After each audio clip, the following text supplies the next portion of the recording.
The Lighthouse at Bellmere Cove.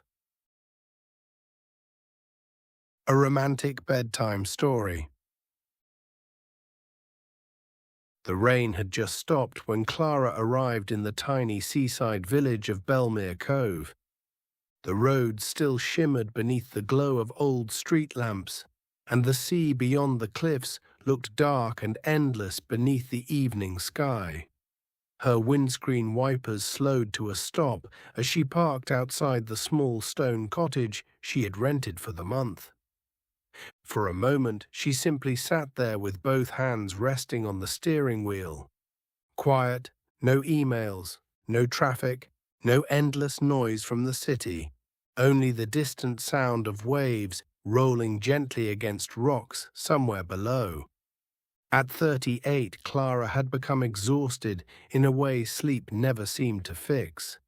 She was tired of pretending to enjoy a life that looked successful from the outside, but felt strangely empty when she came home at night.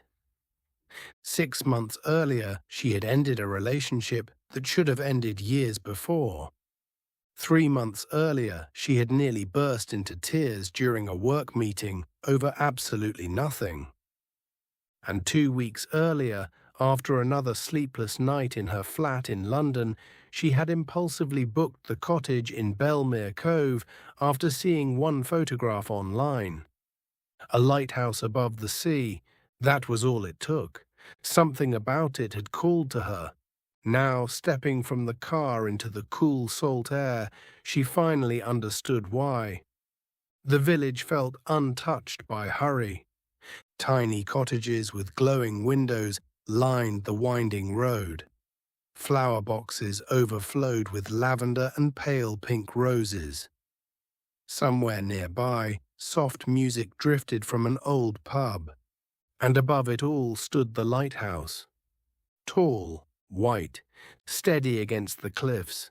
Its beam swept slowly across the water like a heartbeat. Clara stared at it for a long moment, then she heard footsteps behind her. "Careful with the top step," said a warm voice, "loose stone after heavy rain." She turned. The man standing there looked as though he belonged in the landscape itself. Tall and broad-shouldered, dark jumper, windswept hair touched lightly with silver, calm blue eyes that somehow looked both kind and tired at the same time. He carried a lantern even though electric lights glowed nearby. Clara smiled faintly. "Thanks for the warning." "I nearly broke my ankle on it last winter," he replied softly. There was something instantly calming about him. No nervous energy, no trying too hard, just quiet steadiness. He glanced toward the cottage. "You're staying at Seabriar Cottage?" "Yes." "Then you'll have the best sunrise in Bellmere." His voice carried the slow rhythm of someone used to silence. He held out his hand. "Elias." "Clara." His hand was warm despite the cold sea air, and for one strange second, just one, Clara felt something shift inside her chest. Not dramatic, not fireworks, just a tiny loosening. Like her heart taking a deeper breath than usual. That night she fell asleep to the sound of rain dripping softly from gutters outside the cottage. The bedroom window was cracked slightly open. Sea air drifted through the curtains, and somewhere beyond the darkness the lighthouse beam turned slowly through the night. Again and again and again. For the first time in months, Clara slept deeply. No anxious thoughts, no replaying conversations in her head, only waves, wind, and dreams she wouldn't remember by morning. The next few days passed gently. Bellmere Cove seemed to exist outside ordinary time. Mornings began slowly with coffee overlooking the cliffs while gulls circled above the sea. The bakery on the harbour corner sold warm blackberry pastries dusted with sugar, and nearly everyone in the village greeted each other by name. Clara found herself walking constantly along the cliffs, through narrow lanes filled with ivy and wildflowers, down quiet beaches where smooth stones clicked softly beneath the tide. And almost every day she somehow crossed paths with Elias, sometimes near the lighthouse, sometimes at the small grocery shop, sometimes sitting alone on the harbour wall watching fishing boats drift home. It began to feel inevitable, as though Bellmere Cove itself kept nudging them together. One windy afternoon, she found him repairing a wooden gate beside the cliff path. "You're everywhere," she teased gently. Elias smiled without looking up. "So are you." She laughed softly. The sound surprised her. She hadn't realized how long it had been since laughter came naturally. He stood and brushed sawdust from his hands. "Walk with me." The path curved high above the sea, where waves crashed far below against dark rocks. Wild grass bent in the wind around them. "You're not from somewhere like this," Elias said eventually. "No. You move too fast." Clara glanced sideways at him. "That obvious?" "A little." She smiled. "London does that to people." Elias nodded slowly as though he already knew. "My wife used to say cities teach people to rush through life." Clara looked at him carefully. "Used to?" He was quiet for a moment. "She died 6 years ago." The wind softened between them somehow. "I'm sorry." "Thank you." There was no self-pity in his voice, only sadness that had learned to live quietly. They continued walking side by side. The sea below glittered silver beneath weak sunlight. "She loved this path," he said softly, said the ocean made everything feel smaller in a good way. Clara understood exactly what he meant. That evening, Clara cooked pasta in the cottage kitchen while rain tapped gently against the windows. She found herself thinking about Elias far more than she expected, not in the dizzy, reckless way she remembered from younger years. This felt different, safer somehow, like standing near a fire on a cold evening, warmth without chaos, and perhaps that was what frightened her most, because she had spent years confusing intensity with love. But Elias was calm, and calm, she was beginning to realize, could be beautiful too. A few days later, a storm rolled in across the coast.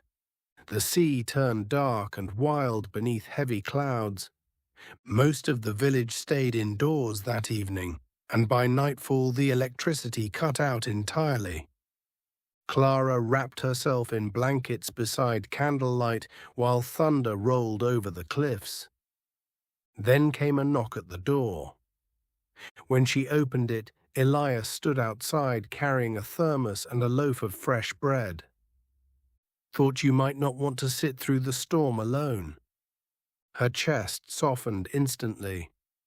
"You came all the way here in this weather?" "It's only rain."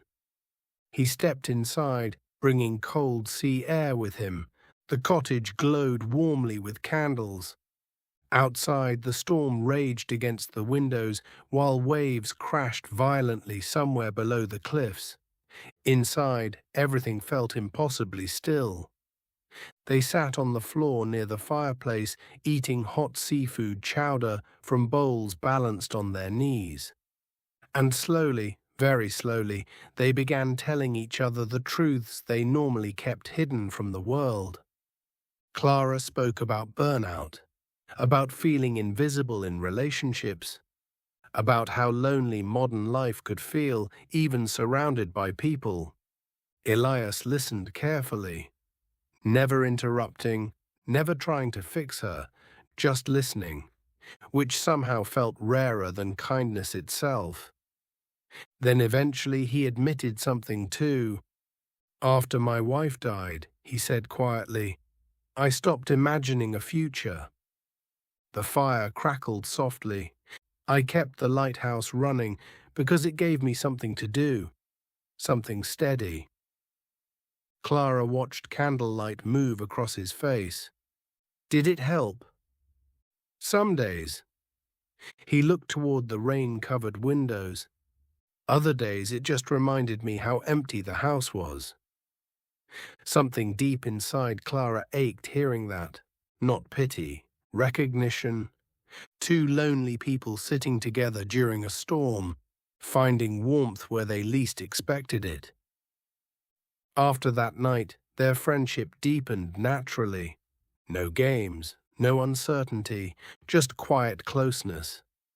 The kind built slowly over shared mornings and ordinary moments. Elias began bringing her coffee during sunrise walks. Clara baked blackberry crumble one rainy afternoon and left half outside his cottage door. Sometimes they spent entire evenings talking beside the harbour while fishing boats rocked gently beneath moonlight. Other times they said very little at all, and strangely, silence with him never felt uncomfortable. It felt peaceful. One afternoon they drove along the coast to a hidden beach Elias loved. The journey wound through rolling green hills dotted with sheep and tiny stone cottages wrapped in climbing roses. When they arrived, the beach was empty except for seals resting lazily on distant rocks. The tide moved softly beneath pale blue skies. "It's beautiful," Clara whispered. Elias spread a blanket across the sand. "Wait until sunset." They sat side by side, eating strawberries and fresh bread, while the afternoon slowly melted into evening. The sky turned gold first, then peach, then soft shades of lavender and deep blue, and as the sun disappeared beyond the horizon, Clara realized she hadn't checked her phone once all day. Not once. For the first time in years, she felt fully present in her own life. Elias leaned back against the blanket beside her. "You seem lighter here." Clara looked toward the sea. "I think I forgot how to slow down." He smiled faintly. "Bellmere has a habit of fixing that." Weeks passed. The village became familiar, comforting. The bakery owner now saved Clara's favorite pastries each morning. Children waved when she walked through the harbour. Even the lighthouse beam at night had become part of her rhythm. But beneath the growing happiness, a quiet sadness lingered. Because eventually she would have to leave, and neither of them spoke about it. Until one evening near the end of her stay, they were walking beside the cliffs beneath a sky filled with stars when Elias suddenly stopped. "When do you go back?" Clara swallowed softly. "Sunday." The word felt heavier than she expected. Elias looked out across the dark sea. "I see." Wind moved gently through the grass around them. Neither spoke for a long moment. Finally, Clara laughed softly, though sadness sat beneath it. "This was supposed to be a reset for me." "And was it?" She looked at him carefully. "Yes." More than he knew, more than she could explain. Elias stepped closer, close enough now that she could smell sea salt and cedarwood on his jumper. "I'm glad you came here," he said quietly. Clara's heartbeat stumbled. The lighthouse beam swept slowly across the cliffs behind him. Everything felt still, almost dreamlike. "You know what scares me?" she whispered. "What?" "That this place doesn't feel temporary anymore." His eyes softened. "Maybe it isn't." The air between them changed. Slowly, Elias reached up and brushed wind-blown hair from her face. His fingers lingered gently against her cheek. Then finally, very softly, he kissed her. It wasn't rushed, wasn't desperate. It felt like coming home after being lost for a very long time. The kind of kiss that quiets every anxious thought inside you. The sea moved endlessly below the cliffs, and high above Bellmere Cove, the lighthouse turned through the darkness, steady, patient, guiding lost things safely home. After that night, the world seemed softer around them. Mornings became slower, longer breakfasts, lingering touches, walks where their hands naturally found each other. One rainy afternoon, they stayed inside Elias's cottage, drinking tea, while old jazz records played softly in the background. The cottage smelled of cedar wood, coffee, and sea air drifting through cracked windows. Clara curled beneath a blanket while Elias read aloud from an old poetry book he found in the village shop years earlier. His voice was low and calming. Outside, rain rolled gently against the glass. Inside, warmth wrapped around her like a second heartbeat. She realized then that she hadn't felt anxious in weeks. Not truly. The constant pressure she carried for years had slowly dissolved beside the sea. Beside him. That evening, while cooking dinner together, Elias glanced at her across the kitchen. "You're smiling more." Clara laughed softly. "That's your fault. I'll take the blame." The intimacy of ordinary moments surprised her most. Not dramatic romance, not grand gestures, just comfort, safety, peace. And maybe that was real love after all. On Clara's final night in Bellmere Cove, Elias took her to the lighthouse. The climb to the top was narrow and winding. Warm golden light glowed above them as they reached the lantern room overlooking the sea. The entire coastline stretched endlessly beneath moonlight. Tiny cottage windows sparkled below, like stars scattered across the cliffs. Clara stood silently beside the glass while the lighthouse beam rotated slowly around them. "It's magical up here," she whispered. Elias watched her instead of the view. "Yes," he said quietly. She turned toward him. The air felt charged somehow, soft, still, like the whole world was holding its breath. "I don't want to leave tomorrow," she admitted. Elias stepped closer. "Then don't." Her heart tightened. "You can't mean that." "Why not?" "Because real life exists." He smiled gently. "Clara, this is real life." The simplicity of those words broke something open inside her. Tears filled her eyes unexpectedly, not sad tears. Relief. Elias touched her face carefully. "You don't have to rush back into the life that made you unhappy." The lighthouse beam swept across the dark ocean behind them. "I don't know what happens next," he said softly, "but I know I want you here." Clara looked at him through blurred vision. For years she had chased louder things, bigger things, faster things. Yet somehow the quietest love she'd ever known had found her in the smallest village on the coast. She leaned into him slowly, and beneath the warm turning light of the lighthouse, he kissed her again. Longer this time, tender, certain. Outside, waves rolled endlessly against the shore below. The sea carried its ancient lullaby through the darkness, and Bellmere Cove slept peacefully beneath the stars. Months later, Clara would wake early some mornings before sunrise and walk the cliffs wrapped in Elias's oversized jumper. The village would still be sleeping below, the sea calm and silver beneath dawn skies. And together they would stand beside the lighthouse, watching the world slowly brighten around them. No rushing, no pretending, only quiet happiness. The kind that arrives softly, the kind that stays. And every night, as the lighthouse beam turned slowly across the water, Clara remembered the exhausted woman who arrived there during the rain and silently thanked the sea for guiding her home.